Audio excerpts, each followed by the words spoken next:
Everything you're about to see shouldn't exist.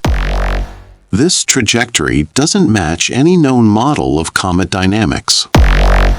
At first, astronomers thought it was a data error. Then they overlaid the past And realized this has happened before. If this is random, the universe is lying to us. Imagine a conference room in Princeton, late November 2025. 3 people sit around the table. Avi Loeb from Harvard, Karen Meach from the University of Arizona, and Matteo Braccato from the Institute of Astrophysics of the Canary Islands. In front of them lie printouts of trajectories, light curves, JWST spectra, and the latest data from the Chinese lunar rover. No one has spoken for the last 10 minutes. Finally, Loeb breaks the silence. We all know this isn't a natural comet. The question is how ready we are to admit what that really means. And here begins the theory that is currently being discussed only in private chats and emergency Zoom calls, but has already received an unofficial name, the von Neumann Bracelet Theory. It goes like this. About 2 to 3 billion years ago, a technological civilization existed in our galaxy, perhaps one of the very first. It had reached a level where interstellar travel had become routine, but instead of building massive ships or light sails, it chose a far more elegant and practically eternal path. They created self-replicating probes, not in the classic form of huge machines, but as microscopic nanoreplicators capable of using the material of comets and asteroids to reproduce themselves. These nanoreplicators were seeded into the Oort clouds of thousands of star systems, including ours. There they lay dormant for billions of years, waiting until the local star gave birth to a planet with suitable conditions. When a technological civilization appeared on that planet, one that began broadcasting radio signals, nuclear flashes, or powerful radar, the replicators woke up.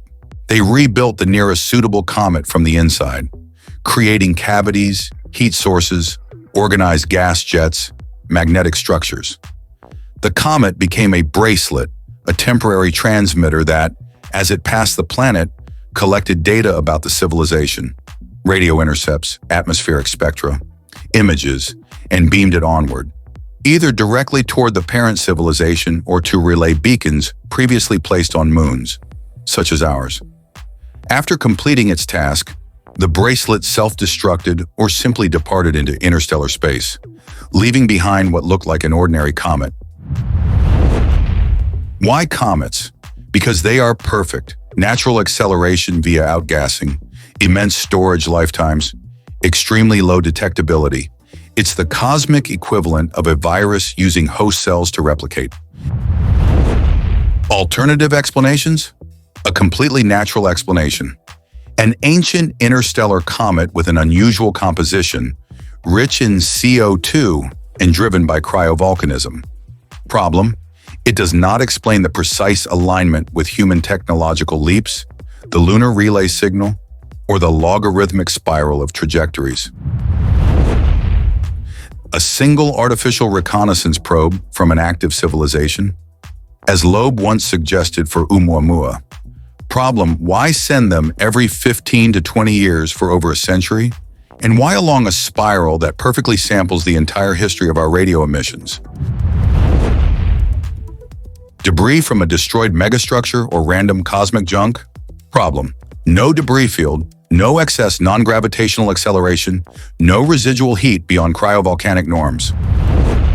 The von Neumann Bracelet Theory explains everything at once. The periodic visits, activation triggered by our radio scream, the spiral trajectories, optimal geometry for repeatedly intersecting Earth's orbit, the lunar relay beacon, a prepositioned transmitter. The brightness modulation and radio bursts, internal mechanisms at work. Who is working on this now? An informal collaboration, Harvard, Loeb and his team, University of Arizona, Meach, Caltech, Jesse Christensen, SETI Institute, Seth Shostak is reading, publicly silent, plus theorists from Oxford, Tokyo, and the Max Planck Institute. Officially, no one is willing to sign their name under the word artificial. The risk to grants and reputations is simply too high. The philosophical implications are staggering. If this theory is correct, we are not merely not alone. We are under long-term observation. Human civilization has been quietly, automatically monitored for at least 160 years. Every technological leap we make is like a child picking up matches for the first time. Somewhere in deep space, someone notices and records it. This forces us to rethink not only astronomy, but our place in the universe itself. We are not the discoverers. If the von Neumann Bracelet Theory is correct, then 3i Atlas is not a warning. It's a report on what we become and whether we're ready for what comes next. Because December 19th isn't just a close approach, it's the moment the system has to decide, are we an emerging civilization or a problem that needs to be contained? In the next episode, we'll go into what isn't being discussed even behind closed scientific doors, what may actually happen on that day, and why there may be no way back afterward. Subscribe so you don't miss it. This doesn't happen often.